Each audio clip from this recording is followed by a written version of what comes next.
विद्यार्थी मित्रांनो, बीजगणित म्हणजे भाग 1 मधील दुसरं प्रकरण आहे वर्ग समीकरणे.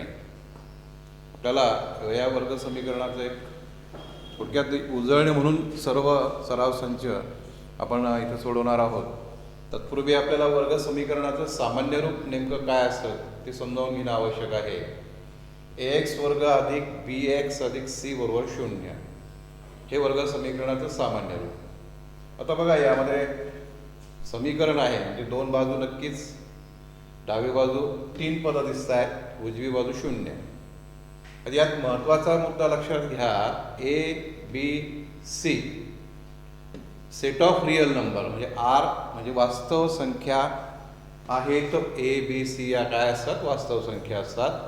आणि एक महत्त्वाची अट यामध्ये आहे, ए ची किंमत 0 नको, ए इज नॉट इक्वल टू 0.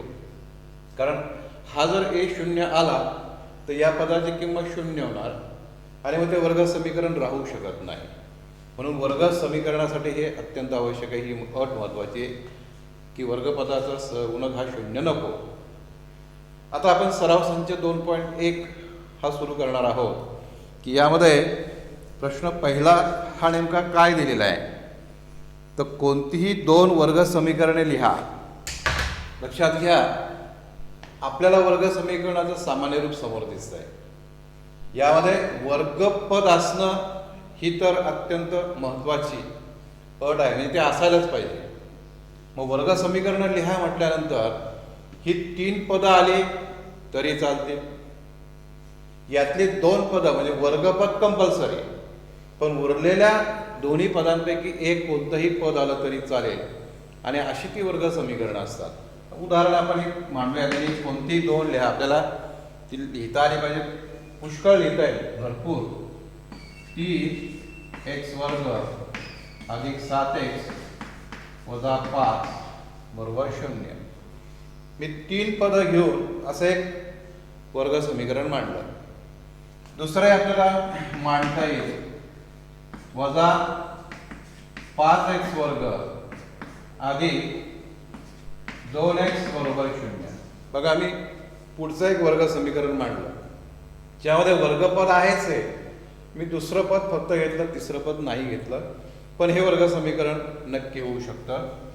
तिसरं एखादं, त्यांनी 2 विचारले, आपण तिसरं एखादं बघूया. 1/2 p वर्ग वजा 7 बरोबर 0. बघा, इथेही वर्गपद कंपल्सरी, वर्गपदाचा सहगुणक लक्षात घ्या. मुद्दाम या ठिकाणी एक धन घेऊन बघितलेला आहे, एक ऋण आहे, एक अपूर्णांक आहे. कारण आपल्याला त्याने ए बी सी या वास्तव संख्या म्हटले, लक्षात घ्या. त्यामुळे सहगुणक हा कुठलाही वर्गपदाचा, वर्गपद कंपल्सरी. यामध्ये दुसरं पद नाही आलं, तिसरं पद घेतलेलं आहे, पहा फक्त स्थिर पद आहे. म्हणजे अशी 3 वेगवेगळ्या प्रकारची वर्ग समीकरणं मी इथे लिहिलेली आहे. हे लक्षात आलं आपल्या? हा पहिला प्रश्न, त्याने वर्ग समीकरण कोणतीही लिहा असं म्हटलंय. दुसरा जो प्रश्न आहे, वर्ग समीकरण कोणती ते ठरवा. आता त्यांनी काही वर्ग समीकरण मांडली, ती ठरवा असं म्हटलेलं आहे. हा प्रश्न दुसरा आपण बघूया. त्यातलं पहिलं उदाहरण, x वर्ग अधिक 5x वजा 2 बरोबर 0. आपण इथं मांडून घेऊ जरा. 2-3 नमुन्याची उदाहरणं आहेत. y वर्ग बरोबर 5y वजा 10. तिसरं एक नमुना उदाहरण त्यांनी दिलेलं आहे, y वर्ग अधिक 1/y बरोबर 2. आणखी एक आपण मांडूया, x अधिक 1/x बरोबर वजा 2. आणि पुन्हा आणखी एक वेगळ्या नमुन्याचं दिलं आहे, m अधिक 2 m वजा 5 बरोबर 0. आता ही जी आहेत, आपल्याला प्रश्न काय विचारला लक्षात घ्या. ही वेगवेगळ्या प्रकारची उदाहरणं मांडली. वर्ग समीकरण कोणती ते ठरवा असं म्हटलंय. आपल्याला आता लक्षात आलं असेल, हे वर्ग समीकरणाचं सामान्य रूप. आणि याच्यानुसार मी काही नमुना उदाहरणे तुमच्या समोर मांडली आहे. आणि हे लक्षात घेऊन आपण आता हा दुसरा प्रश्न जो आहे तो सोडवायचा आहे आपल्याला. त्यातलं पहिलं उदाहरण बघा, एक्स वर्ग अधिक 5x वजा 2 बरोबर 0. याची तुलना जी आहे तुम्ही या सामान्य रूपाशी करा. या सामान्य रूपाप्रमाणे जर वर्गपद या ठिकाणी नक्की असेल तर ते वर्ग समीकरण नक्की होतं. त्यामुळं पहिल्या उदाहरणामध्ये एक्स हे चल आपल्याला दिसतंय, चल एकच असलं पाहिजे, चलाचा जास्तीत जास्त घातांक 2 असला पाहिजे, तोही आहे, आणि म्हणून हे दिलेलं समीकरण वर्ग समीकरण आहे असं उत्तर आपल्याला लिहिता येतं. लक्षामध्ये दिलेल्या समीकरणात एक्स हे एकच चल आहे, चलाचा घातांक मोठ्यात मोठा जास्तीत जास्त 2 आहे, म्हणून हे वर्ग समीकरण आहे. ओके. दुसरा प्रश्न, दुसरं उदाहरण बघूया आपण. वाय वर्ग बरोबर 5y वजा 10. पुन्हा या ठिकाणी जरी हे समीकरण या समीकरणात प्रमाणे लिहिलेलं नसलं तरी 3 पद नक्की आहेत. या पद्धतीने आपल्याला मांडता येतं, लिहिता येतं. पण आपल्याला आता ती मांडणी इथे लगेच करायची नाही. फक्त आपल्याला एवढंच ओळखायचं आहे की यामध्ये एकच चल आहे, वाय हे एकच चल आहे, चलाचा जास्तीत जास्त घातांक 2 आहे. ओके. आणि म्हणून दिलेलं समीकरण वर्ग समीकरण आहे. अगदी सोपं आहे पहिलं आणि दुसरं. आता तिसरं उदाहरण जे दिलेलं आहे ते वाय वर्ग अधिक 1/y बरोबर 2. पहा, आपण या समीकरणाकडे गेल्यानंतर आपल्या काय लक्षात येते पहा. इथे चल 1 दिसतंय, चलाचा जास्तीत जास्त घातांक 2 दिसतो, लक्षात घ्या. आणि त्याच्यानुसार कदाचित आपल्या मध्ये गोंधळ होण्याची शक्यता आहे, गफलत होण्याची शक्यता आहे, कारण इथे दुसरं पद 1/y दिलंय, हे लक्षात घ्या. चल हा छेदामध्ये आलाय, त्यामुळं आपल्याला हे समीकरण पाहिल्या बरोबर असं दिसेल की ते वर्ग समीकरण आहे, परंतु तसं नाही. तर काय करायचं ते लक्षात घेऊ आपण. हा छेदामध्ये असताना वाय आपल्याला हा व्यवस्थित मांडणी करून घ्यायचा या समीकरणामध्ये दोन्ही बाजूला बोलून. मी तिसऱ्या उदाहरणातील बदल काय होतो इथे मांडून दाखवतो. बघा, वाय वर्ग अधिक 1/y बरोबर 2. मग वायने या समीकरणाच्या दोन्ही बाजूला गुणायचंय. मग वायने दोन्ही बाजूला गुणलं म्हणजे वाय वर्गला वायने गुणलं तर मला या ठिकाणी पद मिळणारे वाय घन अधिक इथे जर वायने गुणलं तर 1/y वायचा गुणाकार हा 1 होणार आहे बरोबर. 2 ला वायने गुणलं तर 2y. आणि आता बघा, हेच उदाहरण, हेच समीकरण या पद्धतीनं आलेलं आहे आणि याची तुलना या समीकरणाशी करा. आलं लक्षात? काय दिसतंय आता पहा बरं. चल 1 आहे, वाय आहे, पण चलाचा जास्तीत जास्त घातांक इथं 3 आलेला आहे आणि आपल्याला अट आहे चलाचा घातांक जास्तीत जास्त 2 असला पाहिजे. त्यामुळे इथं 2पेक्षा जास्त आहे, 3 आहे, म्हणजे हे समीकरण वर्ग समीकरण नाही, हे लक्षात घ्या. त्यामुळे या उदाहरणामध्ये आपल्याला हे लिहावं लागेल. चल 1 असलं तरी चलाचा जास्तीत जास्त घातांक हा 3 आहे, 2 पेक्षा मोठा आहे, म्हणून ते वर्ग समीकरण नाही असं उत्तर लिहावं लागेल. आता पुढचं चौथंही तसंच या नमुन्यामध्ये जे आहे आपण इथे बघूया. x अधिक 1/x बरोबर वजा 2. ठीक आहे. आता पुन्हा अशा पद्धतीने आपण छेदामध्ये जे चल आलेलं आहे ते आपल्याला व्यवस्थित दोन्हीकडे गुणून समीकरण तयार करायचं.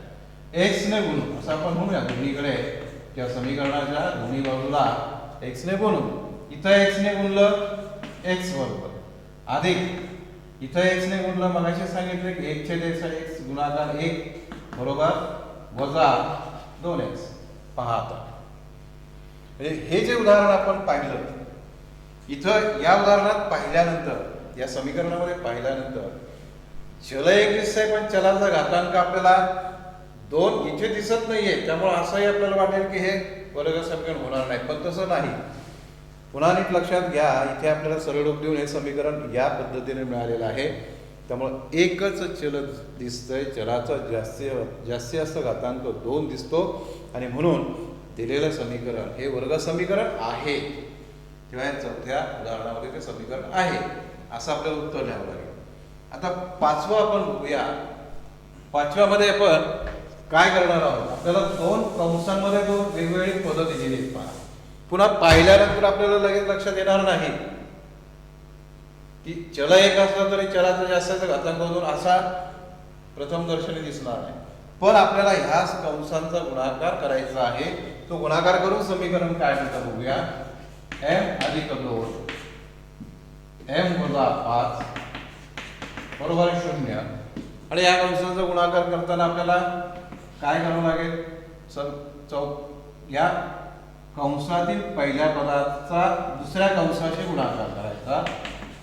m गुणिले m वजा 5 अधिक 2 दुसऱ्याही पदाने, कंसातील दुसऱ्याही पदाने या कंसाला गुणायचं आहे.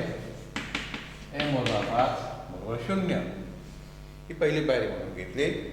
गुणाकार प्रत्यक्ष करायचा आता m वर्ग वजा 5m अधिक 2m वजा 10 बरोबर 0.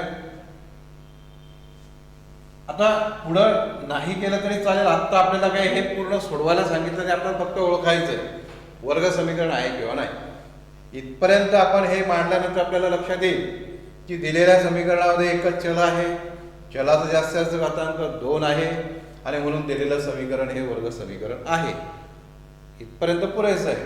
पुढे आपल्याला जाता येईल, पण आपल्याला आत्ता तुर्तास त्याने बाकी काही करायचं नाही, ओळखायचं आहे. आणि म्हणून आपण या पायरीवरून हा आपला निर्णय घेऊ शकतो. ओके, तेव्हा अशा पद्धतीनं हा दुसरा प्रश्न आपण सोडवतो. आता प्रश्न तिसरा जो आपल्याला दिला आहे तो नेमका काय लक्षात घेऊया. ax वर्ग अधिक bx अधिक c बरोबर 0. हे वर्ग समीकरणाचे सामान्य रूप आपल्याला तर माहीत झालं आहे. या स्वरूपामध्ये ही खाली जी काही नमुना उदाहरणं दिलेली आहेत ती आपल्याला लिहायची आहेत. पण त्यावरून आपल्याला ए बी आणि सी यांच्या किमती सुद्धा लिहा असं म्हटलं. असं प्रश्न परीक्षेमध्ये हमखास विचारतात 2 मार्काला की दिलेलं समीकरण हे ax वर्ग अधिक bx अधिक c बरोबर 0 या स्वरूपात लिहा. म्हणजे आपल्या लक्षात आलेलं आहे. आता इथं समीकरण पहिलं उदाहरण जे दिलं आहे ती तुलना या सामान्य रूपाशी जर केली तर आपल्या लक्षात येईल की वर्गपद हे पूर्णतः डावीकडे आलं पाहिजे आणि ते पहिलं आलं पाहिजे. उजवीकडे आहे इथे आता समीकरणामध्ये मायनस म्हणजे ऋण वाय वर्ग, ते डावीकडे जर घेतलं तर आपल्याला अधिक वाय वर्ग मिळेल. 2y हा समीकरणाच्या डावीकडेच असल्यामुळं तो अधिक 2y तसाच लिहिला. 10 उजव्या बाजूला आहे स्थिर पद, तेही डावीकडे आणायचं, चिन्ह बदलणार वजा 10. आणि आता उजवीकडे काही शिल्लक नाही म्हणजे 0 आपल्याला मांडायचं, कारण दोन्ही पद आपण डावीकडे आणली आहे. आणि आता हे जे समीकरण मिळालेलं आहे y वर्ग अधिक 2y वजा 10 बरोबर 0, याची तुलना तुम्ही या सामान्य रूपाशी करा, त्यानुसार ते आपल्याला मिळाले. हे आपल्याला प्रथम मांडणी झाल्यानंतर आता एबीसीच्या किमती लिहिण्यास सोपं झालं, कारण आपल्याला तुलना फक्त करायची सहगुणकांची. वर्गपदाचं सहगुणक बघा, इथं ax वर्ग, इथं y वर्ग, म्हणजे तो एक y वर्ग आहे आणि म्हणून a बरोबर 1. इथं लिहायचं मात्र की दिलेल्या या समीकरणाची ax वर्ग अधिक bx अधिक c बरोबर 0 या समीकरणाशी तुलना करून असं म्हटल्यानंतर मग आपण एबीसीच्या किमती मांडूया. आता a ची किंमत 1, b आता इथं दुसरं पद bx आहे, इथं आहे अधिक 2y, म्हणजे मला b ची किंमत काय मिळणार आहे 2. आणि तिसरं स्थिर पद आहे ते चिन्हासहित धन असेल तर धन, ऋण असेल तर ऋण, मग c ची किंमत वजा 10. याप्रमाणे हा प्रश्न आपला पहिला म्हणजे तिसऱ्यातलं पहिलं उदाहरण पूर्ण होतंय. 2 मार्काला हे उदाहरण आहे. एकदा सामान्य रूपाप्रमाणे मांडणं आणि किमती लिहिणं.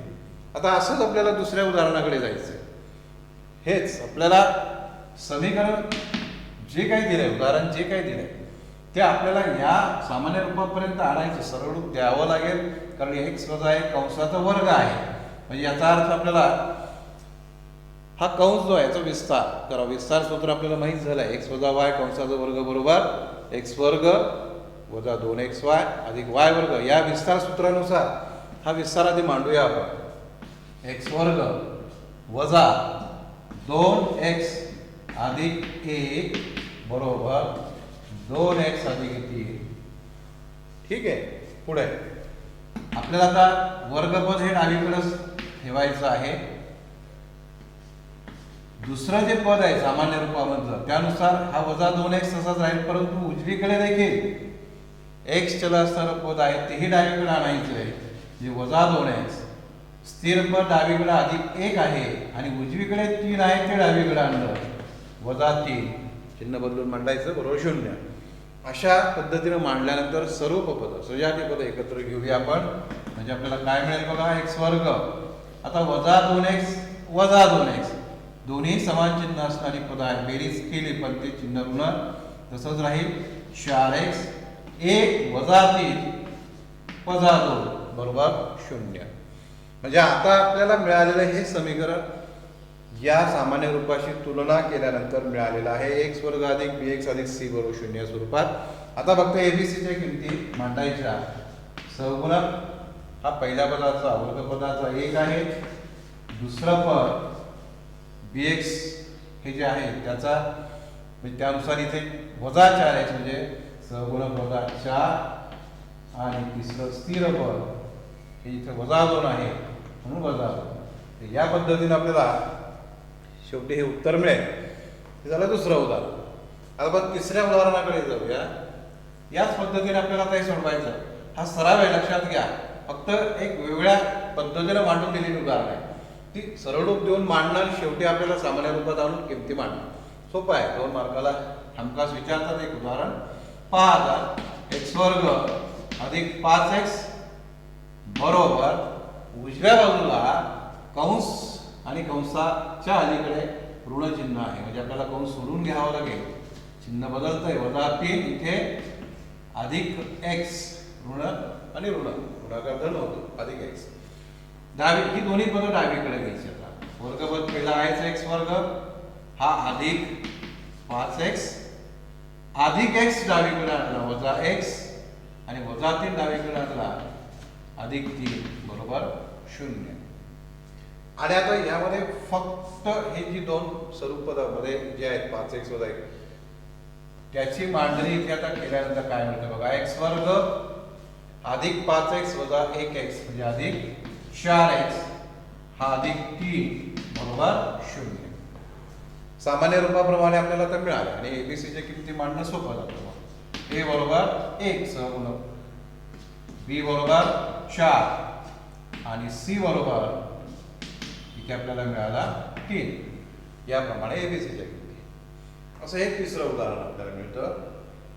आता चौथं बघा. चौथ्या उदाहरणामध्ये 3m वर्ग डावीकडचं पद तसंच उजव्या बाजूला 2m वर्ग आहे तो डावीकडे आणला वजा 2m वर्ग वजा 9 हाही डावीकडे आणला चिन्ह बदलून अधिक 9 बरोबर 0 असं मिळालं आपल्याला. आता 3m वर्ग वजा 2m वर्ग सर्व पद आहे त्यातलं एकत्र केल्यानंतर काय 3 मधनं 2 गेला 1m वर्ग अधिक 9 बरोबर 0. आता हे वर्ग समीकरण याची तुलना तुम्ही या सामान्य रूपाशी केली तर आपल्याला इथं दिसताना 2 पद दिसत आहेत बरोबर आहे. आणि आपल्याला जर 3 पद आहेत म्हणजे त्या 3 पदाप्रमाणे मांडायचं असेल तर काय काय बघा. पहिलं वर्ग पद आहे ते x वर्गाप्रमाणे 1m वर्ग आहे. आता दुसरं जे पद आहे x चल असणार bx हे पद इथून नाही तरी आपल्याला काय मांडायचं बघा 0m हे सहगुणक 0 घेऊन चल मांडता येतं. ते चल मांडायचं m आणि तिसरं पद असं स्थिर पद इथे ते आहे अधिक 9 बरोबर 0. याप्रमाणे सामान्य रूपाच्या तुलनेत हे समीकरण मिळाल्यानंतर मग आपल्याला एबीसीच्या किमती लिहिता येतात. तर इथं a ची किंमत अर्थातच 1 b ची किंमत 0 आणि c ची किंमत 9. याप्रमाणे हे उदाहरण आपलं सोबत आहे 2 मार्काचं आहे. पुढे जे उदाहरण दिलंय यामध्ये पुन्हा कंस आहे. कंसाच्या अलीकडे चल आहे त्याने कंसातल्या पदाला गुणायचं 3p अधिक 6p ने p ला गुणलं 6p वर्ग बरोबर वजा 5. कंस सोडून घेतला. आता सामान्य रूपाप्रमाणे मांडणी करायची आपल्याला. वर्गपद सुरुवातीला मांडायचं, पहिलं पद म्हणून मांडायचं 6p वर्ग. दुसरं पद आहे चलयुक्त 3p आणि स्थिर पद डावीकडे घेतलं वजा 5 पक्षांचं धनाधिक 5 बरोबर 0. तुलना करा सामान्य रूपाशी याप्रमाणे मिळालेला आहे. आणि आता एबीसीच्या किमती आपल्याला मांडता येईल आणि म्हणून ए बरोबर इथे 6, बी बरोबर 3 आणि सी बरोबर 5. याप्रमाणे हा प्रश्न तिसरा आपला पूर्ण होतो. चौथा जो प्रश्न आपल्याला दिला आहे, चलाच्या किमती समीकरणाची मुळे आहेत का ते ठरवा.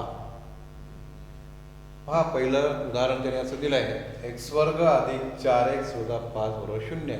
हे वर्ग समीकरण दिले आणि या वर्ग समीकरणासाठी पुढे त्याने एक्सच्या 2 किमती दिलेल्या आहेत. एक्सची किंमत पहिली त्याने दिली 1, दुसरी दिली एक्सची किंमत वजा 1.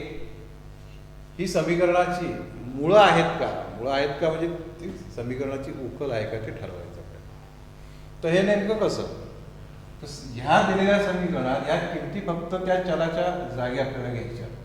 हे सुरुवातीला आता एक्स बरोबर 1 ही चलाची किंमत समीकरणामध्ये ठेवतो.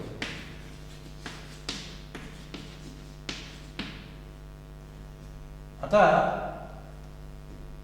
समीकरण मांडलेलं आहे. जे समीकरण जिथे जिथे एक्स चल दिसतंय तिथे एक्सची किंमत 1 ही ठेवायची आपल्याला. एक्स वर्ग म्हणजे 1 वर्ग अधिक 4x ची किंमत 1 वजा 5 बरोबर 0. उजवी बाजू आहेच. म्हणून आता 1 चा वर्ग 1 अधिक 4 आणि 1 चा गुणाकार 4 वजा 5 बरोबर 0. आता इथे 1 आणि 4 ची बेरीज पहिल्यांदा आपण करूया. 4 आणि 5 वजा 5 बरोबर 0 आणि 5 वजा 5 0 होतात. म्हणजे डावी बाजू पूर्णतः आपल्याला 0 मिळाली, उजवी ही 0 आहे. म्हणजे याचा अर्थ एक्स बरोबर 1 ह्या किमतीनं या चलाच्या किमतीनं समीकरणाचं समाधान झालेलं आहे. म्हणजे एक्स बरोबर 1 ही उकल आहे, म्हणजेच एक्स बरोबर 1 या समीकरणाचं मूळ आहे. म्हणून इथे आपल्याला म्हणता येईल की एक्स बरोबर 1 ही समीकरणाची उकल म्हणजे ते समीकरणाचे मूळ आहे. लक्षामध्ये हे जसं आपण या पद्धतीने केलेलं आहे त्याच पद्धतीने आपल्याला एक्सची किंमत वजा 1 याच समीकरणामध्ये ठेवायची आणि पुन्हा सोडून बघायचं. सोडवल्यानंतर तुमच्या काय लक्षात येईल, डाव्या बाजूला मिळालेली किंमत जर 0 आली, उजवी 0 असेल तर ते मूळ आहे असं ठरवायचं. जर डावीकडची किंमत 0 नाही आली, ती 0 सोडून इतर म्हणजे 0 तर आले, तर ह्या दोन्ही बाजू समान होणार नाही आणि म्हणून ती समीकरणाची उकल होत नाही, म्हणजेच ते समीकरणाचं मूळ नाही असं आपल्याला ठरवत आहे. तर असं तुम्ही या ठिकाणी करून बघायला हरकत नाही. त्याचं उत्तर नाही असं येतं एवढं फक्त मी सांगतो, पण हा प्रयत्न तुम्ही करायचा आहे. आता दुसऱ्या उदाहरणाकडे आपण जाऊया. दुसऱ्या उदाहरणामध्ये 2 किमती दिलेल्या आहेत. त्यातली एक कुठली तरी किंमत घेऊन मी सोडून दाखवतो हा नमुना उदाहरण म्हणून, आणि दुसरी किंमत तुम्ही टाकून तो सोडवायचा प्रयत्न करा. सोडून पहा, तुम्हाला उत्तर त्याचं काय मिळतं ते ठरवता येईल. पहा आता एम बरोबर 5/2 ही किंमत आपण समीकरणामध्ये ठेवू.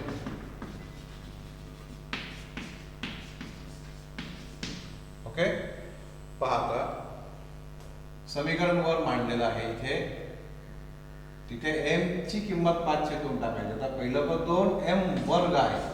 एम ची किंमत आहे 5/2 वर्ग वजा 5 एम कंसामध्ये आपण ही किंमत दिली 5/2 बरोबर 0.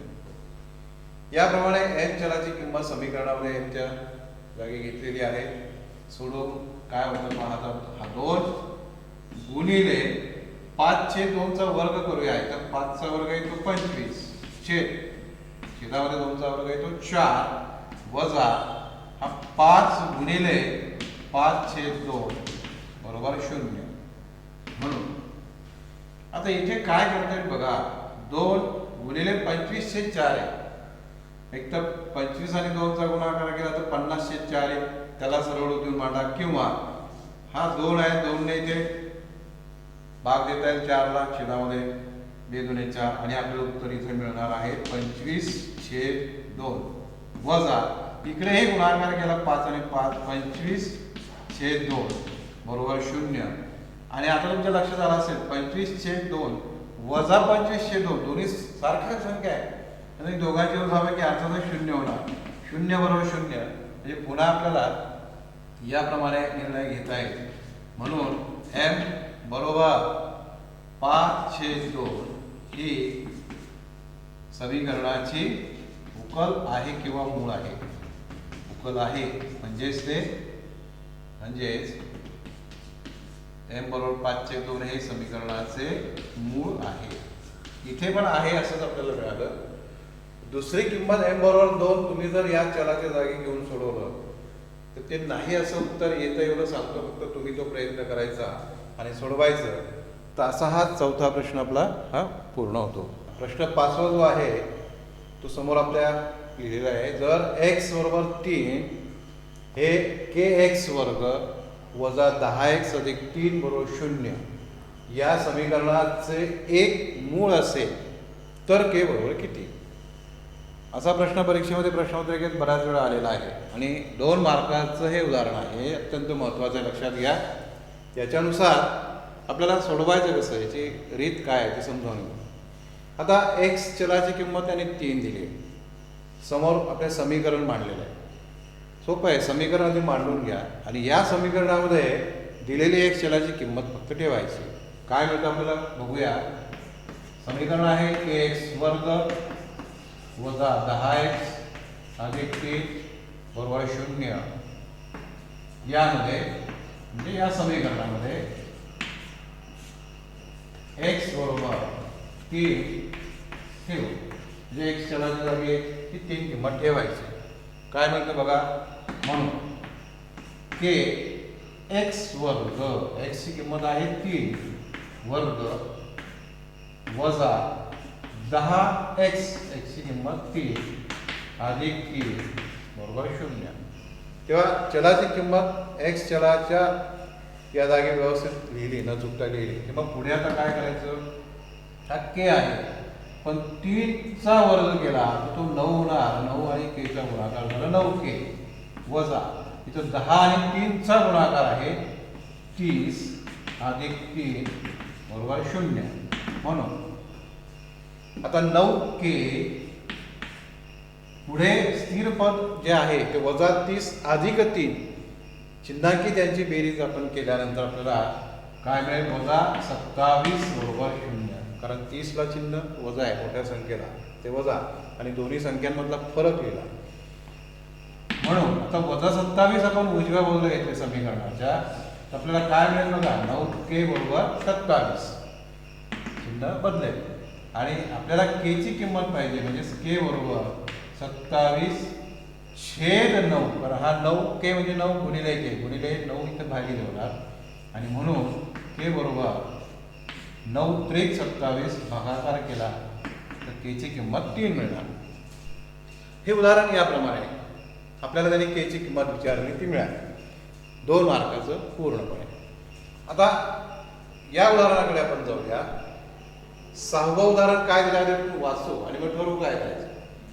5m वर्ग अधिक 2m अधिक k बरोबर 0 या वर्ग समीकरणाचं एक मूळ वजा 7/5 असेल तर k ची किंमत काढण्यासाठी खालील कृती पूर्ण करा. आपल्याला या उदाहरणामध्ये कृती पूर्ण करा म्हटलंय, पण उदाहरण आत्ता आपण जे 5वं सोडवलं त्याच धर्तीचं त्याच पद्धतीचं आहे हे लक्षात घ्या. पण इथं पूर्ण सोडवायला दिले, सोडून दिले, पण काही रिकाम्या जागा भरायच्या. चौकटीमध्ये आपल्याला संख्या द्यायच्या आहेत. बघा सुरुवातीला समीकरण लिहिलंय त्यांनी 5m वर्ग अधिक 2m अधिक k बरोबर 0 या वर्ग समीकरणाचे एक मूळ. उदाहरणात त्यांनी उल्लेख केलेला आहे ते किती दिलंय ते वजा 7/5. त्या पहिल्या चौकटीत आपल्याला ही संख्या मिळेल आहे. म्हणून एम बरोबर आता एक मूळ वजा 7/5 म्हणजे याचा अर्थ काय झाला, एम चलाची किंमत ही वजा 7/5 आहे आणि म्हणून एम बरोबर या चौकटीत देखील आपल्याला काय लिहिता येईल, वजा 7/5 वरील समीकरणात ठेवू. हे जे आपण समीकरण मांडलं त्या समीकरणात ही एम चलाची किंमत आपण ठेवणार. पलीकडे आपण उदाहरण केलं ते लक्षात घ्या. समीकरण दिलंय 5m वर्ग पहिलं पद आहे त्यामध्ये 5 गुणिले m वर्ग, m ची किंमत आहे वजा 7/5 वर्ग, ते लक्षात घ्या 5m वर्ग अधिक 2m अधिक 2m ची किंमत आपण ते लिहिलेली आहे वजा 7/5 अधिक k बरोबर 0. ओके. आता पुढे चौकटी ज्या आहेत त्यामध्ये किमती आपल्याला नेमक्या थेट लिहायच्या आहेत, पण त्यासाठी इथे काय करावं लागेल ते लक्षात घेऊया. वजा 7/5 चा वर्ग करायचा आणि मग त्याला गुणिले 5 करायचं. आता हे एकदम तोंडी आपल्याला जमत नसेल तर थोडंसं रफ वर्क हे बाजूला तुम्ही करू शकता. मी तुम्हाला करून दाखवतो. तर वजा 7/5 चा वर्ग हा किती मिळणार आहे बघा, 49/25. पहा वजा 7 चा वर्ग हा अधिक 49 झाला, 5 चा वर्ग 25 झाला, त्याला गुणिले 5 आहेत, त्याला 5 गुणिले आहेत म्हणजे इथे 5 × 5 25 म्हणजे उत्तर आपल्याला मिळतं 49/5. म्हणजे इथे तुम्हाला या चौकटीत कोणती संख्या लिहायची आहे, 49/5. ही याचं सरळ रूप तुम्हाला जे बाजूला रफवर्क म्हणून करायचं आहे ते करून मग ही किंमत इथं लिहायची आहे. आता इथं पुन्हा चिन्ह वजा आलेलं आहे. का वजा आलं ते लक्षात घेऊया. वर आपल्याला काय दिसतंय, अधिक 2 वजा 7/5. धन आणि ऋणचा गुणाकार ऋण होतो, हा ऋण गुणाकार मांडला. आता 2 ने 7/5 ला गुणायचं आहे. थेट गुणाकार आपल्याला लिहिता येईल. 2 ने 7 ला गुणा 7 दुने 14 छेदामध्ये 5. तर याप्रमाणे ह्या दोन चौकटीतल्या संख्या मिळतात. k बरोबर 0 पुढे आहे. आता इथे पायरी लिहिलेलीच आहे, ही वजाबाकी केली त्याने. पहा 49/5 वजा 14/5 छेदामध्ये 5 लसावी म्हणून येतो. 49 मधून 14 वजा केले 35 मिळतात, तेही आलेले आहे, हे समजून घ्या. 35/5 अधिक k बरोबर 0 ही पायरी मिळालेलीच आहे. आणि म्हणून k बरोबर हा k बरोबर आता 35/5 चं त्याने उजव्या बाजूला पक्षांतर केले, वजा 35/5 आलं लक्षामध्ये. आणि मग इथं भाग दिला 5 × 5 बघा 5 × 7 = 35 म्हणजे इथं वजा 7 आणि k ची किंमत वजा 7 हे उत्तर आपल्याला मिळतं. ओके.